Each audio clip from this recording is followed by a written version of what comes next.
53% of all young people in the city of Detroit, when they enter the 9th grade, 53% don't graduate from high school. That's not just a statistic here in the city of Detroit. That's a statistic for most of the large urban cities in this country. So you are to be graduated for not being part of that 47. That's right.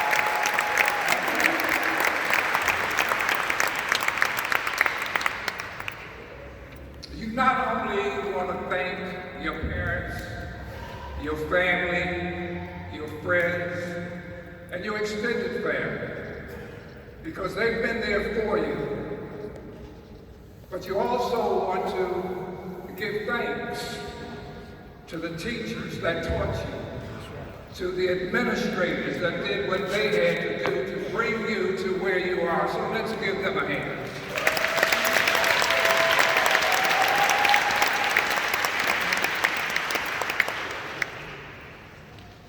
This is a very, very important day of your life. At this point, it's probably the most important day of your life, because you are now going to enter into a new beginning. You will no longer have mom, have dad, have auntie, have your grandparents, have these teachers, have the administrators. They will be with you as you go through your next journey. And that's a challenge, but it's also a tremendous opportunity. It ain't over. As I look back, a few years ago when I was one of you, I didn't know what to expect after I graduated. Probably unlike a lot of you, I grew up in Washington, D.C., a city somewhat similar to Detroit in its makeup of its population. And from the kindergarten through the 12th grade, everybody in the school system looked like me. I never had a white classmate, a white teacher, a white administrator. So when it came time to me to make a decision as to where I was going to go to college, it was really eye-opening, and it was a scary feeling for me. Even though I had exposure as a young man growing up because of my athletic ability, I had a chance to visit several schools. And I wound up making the choice to go to Syracuse University. There were a lot of people in my neighborhood, and even some people in my family, who couldn't understand why I made that decision. I was recruited. Syracuse is in upstate New York. It's in the snow belt. But the coach was smart enough to recruit me in the month of June, when all the snow had melted and all of the kids were running around campus on our quad with little or nothing on. And I said, this is for me. The guys that chaperoned me when I was being recruited was a guy by the name of Ernie Davis. Ernie Davis was the first African American to win the Heisman Trophy in 1961. And I was in awe of being chaperoned by the best college football player in the country. But he showed me something else while I was there. He showed me that he was not only a great football player, but he was a heck of a student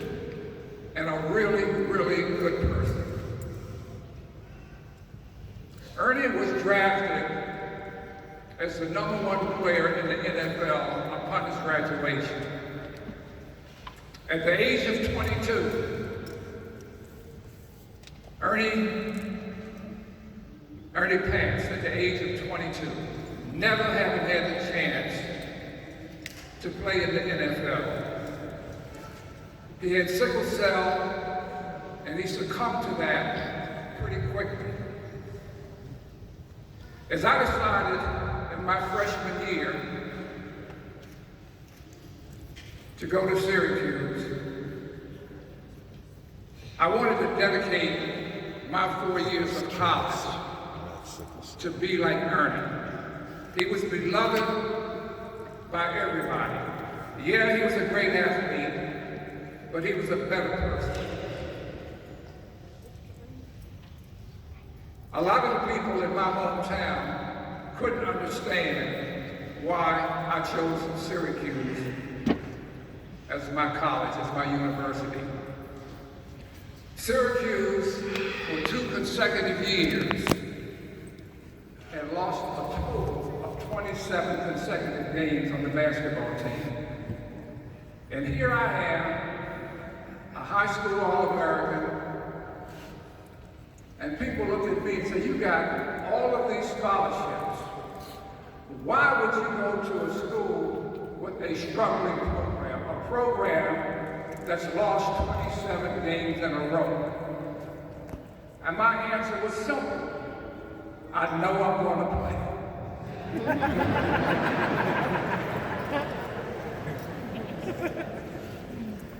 You're going to have a lot of people that will say to you, give you a lot of negative things about you're not going to make it. You're not going to be successful. You grew up in Detroit. Tough city. You went to a small school. You're black. Say that. In a lot of cases, you're poor.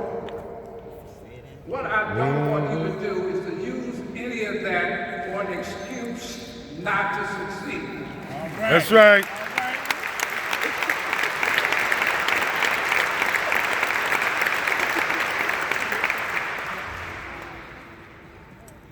There are going to be many challenges in your life. As I looked at the program, it was so encouraging to see all of you are going to college.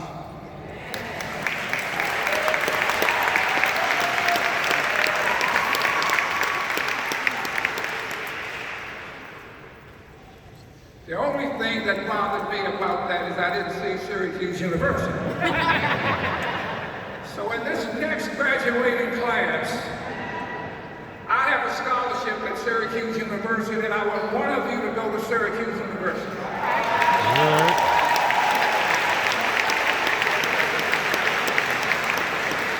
Hey, we can use that now. As I graduated from college,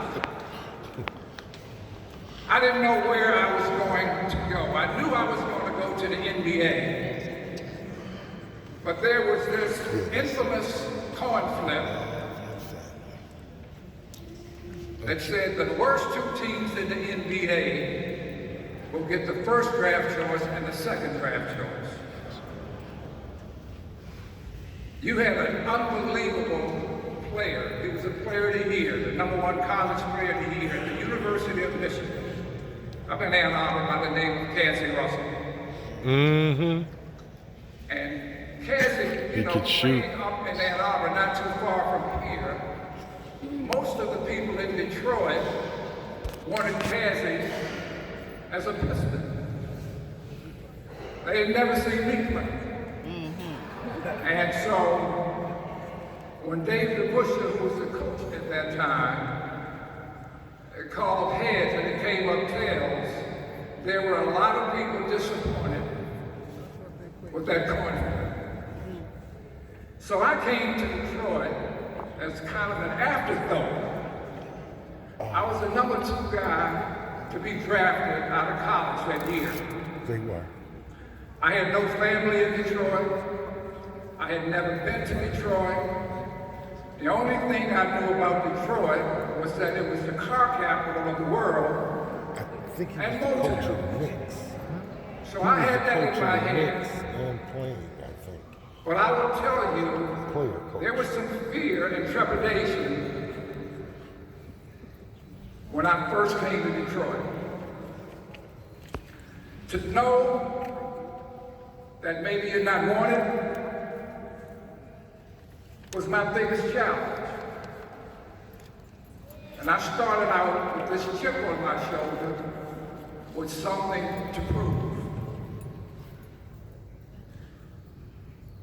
You know, fortunately for me, things worked out. My first 9 years in the NBA was here in Detroit. And this city really grew on me because of one thing, its people. Some wonderful people I've met over the years in this city enticed me to say, this is going to be my home. You know, I had a chance. I got traded after 9 years and went to my hometown of Washington, D.C. with the Washington Bullets. And everybody that I had grown up with, including my family, thought for sure I was going to leave Detroit and move back to Washington. That thought never entered my mind. All the negative things that have been written about our city only made me stronger to be a part of this city's comeback. So after 12 years in the NBA, it was time for me to retire. But because of the education, the foundation that I had gotten in my high school, then in college, then all those 12 years that I played in the NBA, I continued to study and to learn. Because I knew I couldn't play basketball forever. I prepared myself for a second career. My mom and dad migrated from the South in South Carolina to Washington, D.C. without a high school education. But my dad, without a formal high school education, had a lot of skills. He was a builder. And I saw my dad as a youngster getting up every day, going to work to take care of his family. He ultimately started his own business, a construction company. And I can remember certain nights when he was up trying to figure out how ends were going to be met, how he could take care of his family, what he had to do as his profession and the business that he had started. And way back then is when the idea came into my head that I want to own my own business one day.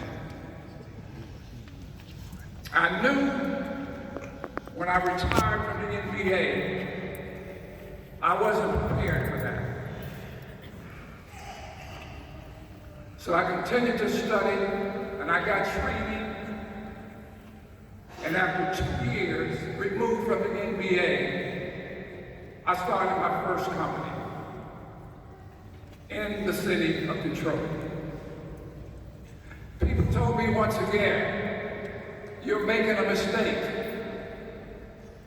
You're not going to get good employees from the city of Detroit. The school system is horrible. People don't really want to work. I didn't believe that. I had been here a long time and I had met a lot of people. I knew better. So I started that company in 1980, 2 years removed from the NBA, with 4 people.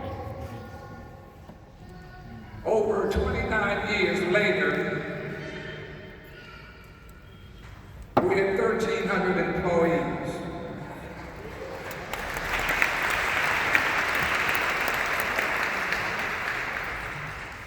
And we were a minority-owned supplier to the car companies. And over 80% of my employees were Detroiters, which meant they were African American. As that company grew, we grew from 4 million our first year to over 300 million by the time it came to an end. And at the age of 64, I decided I've been lucky in life. Good education, good MBA career, good career as an entrepreneur. It is now my time to enjoy my life.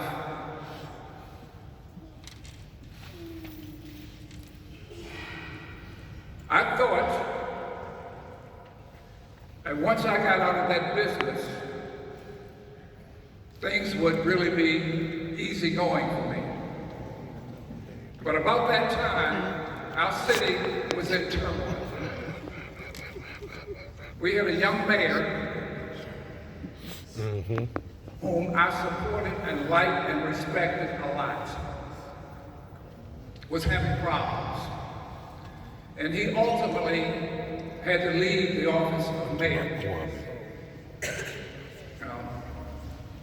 People start saying to me, maybe you ought to think about this. That was the farthest thing away from my mind. But after 2 or 3 months, our business community and our community at large, leaders in our community, convinced me that maybe you ought to take a shot at this. And on some nights, it was the best decision that I made, and more often it was the worst decision that I made. Because I didn't see myself as a politician. I wasn't ready for that. But when the call came, I answered the call. That 4.5 years was the toughest 4.5 years of my life because of decisions that I had to make. Most of the decisions I had to make negatively impacted a lot of people. Our city was on the verge of bankruptcy. And actually, in my last year of service, we filed for bankruptcy. And I think since then, this city has started to come back, gaining momentum year after year. But still too many of our people are left out when you talk about the comeback. From my vantage point, I get asked the question quite often, who do you see as the next leaders in our city? 28 of them are sitting here.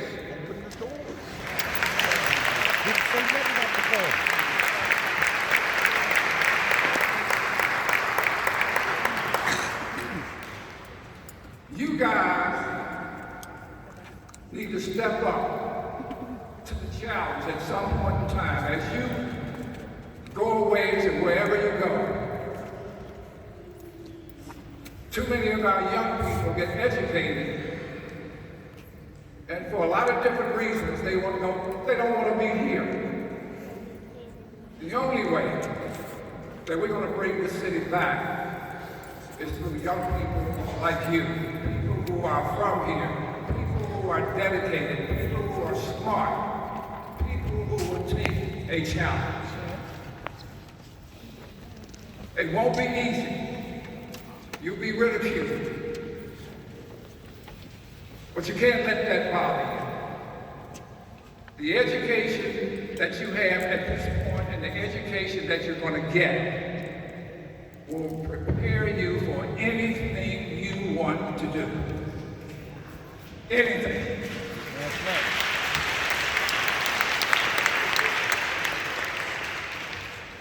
When you see the change in this city, there's a need for young, articulate Detroiters, educated Detroiters. The job market, I believe, is going to expand and be wide open. Our city is going through a major change. For a long time, Detroit was looked upon as the automotive capital, a blue-collar city, a union town. And a lot of people live a good life because of that. But there are other jobs that are available, and as you matriculate to whatever school you're going to, who's to say that you can't be a lawyer, a doctor, a dentist? There are a lot of different professions as you go through your educational process that are needed in the city. I'm a strong proponent of small business because I think small business is the engine to any city and surely in this city. In the business that I was in, I was able to not only hire a lot of people, but also I had the final say as to who made what. A lot of people in my employ made a lot of money. And that was my big problem when I decided to get out of the business. What's going to happen to my people? A lot of them started their own business and are doing quite well today. So you get a lot of lip service from a lot of different people. We're in a city that's still 80% or so African American. A lot of people talk a good game about wanting to support minority entrepreneurship. But that's all they do is talk. Money speaks. So in my life, I'm dedicated to not only talk a good game, I want to walk that game. So my barber is an entrepreneur. He's African American. My optometrist is a lady that's an African American. So he didn't move. The car dealer that I bought my vehicle from is African American. The people who take care of snow removal and lawn, entrepreneur, African American. Lawyers, accountants, florists, all of those industries are represented by African Americans. And I'm not anti-white at all, but I'm pro-black. You sure?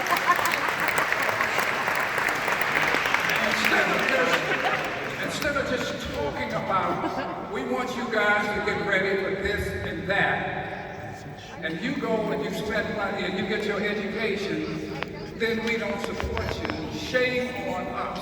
That's right. Okay? Shame on us. That's right. For your dreams, set goals high. The achievements that I think you guys are going to make will make a big difference in this city. So let me end by saying this. I was very fortunate that I had a mom and a dad in the household that I grew up in. And a lot of young men in particular in this city and in urban America are raised by females, are raised by women.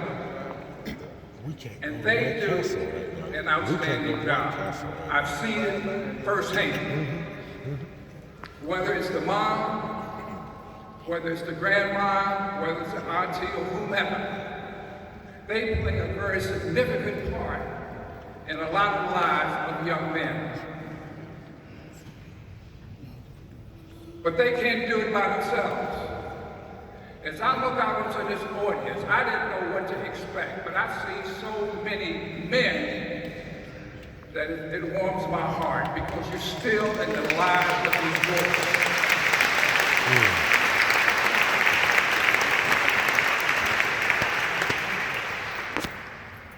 I won't get into the program that we have right now, but we do have 4 young men from Loyola in our mentoring program, and we hope to get another 2 or 4 next year.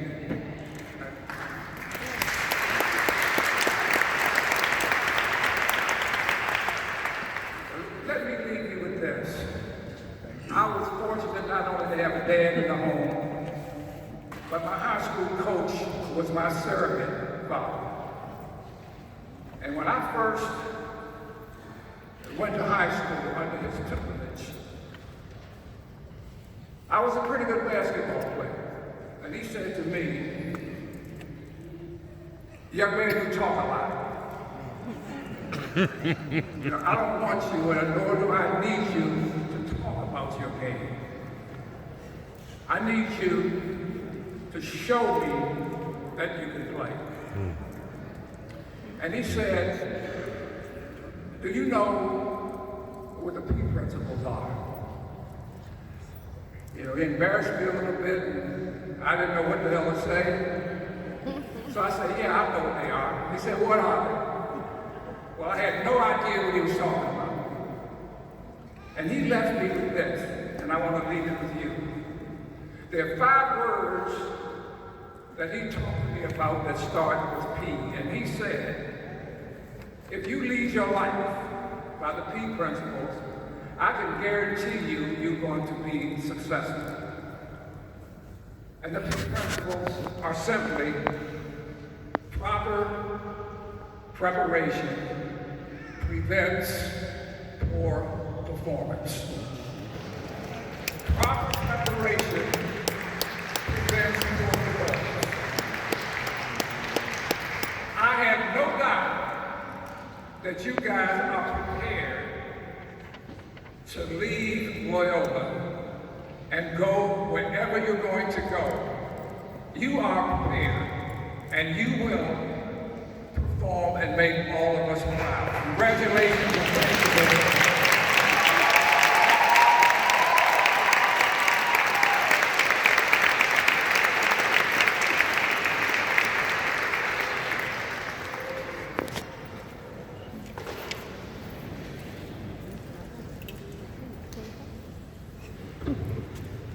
Once again, thank you to Mayor Bing for his inspiration, thought-provoking words, and being an example of what we need here in the city.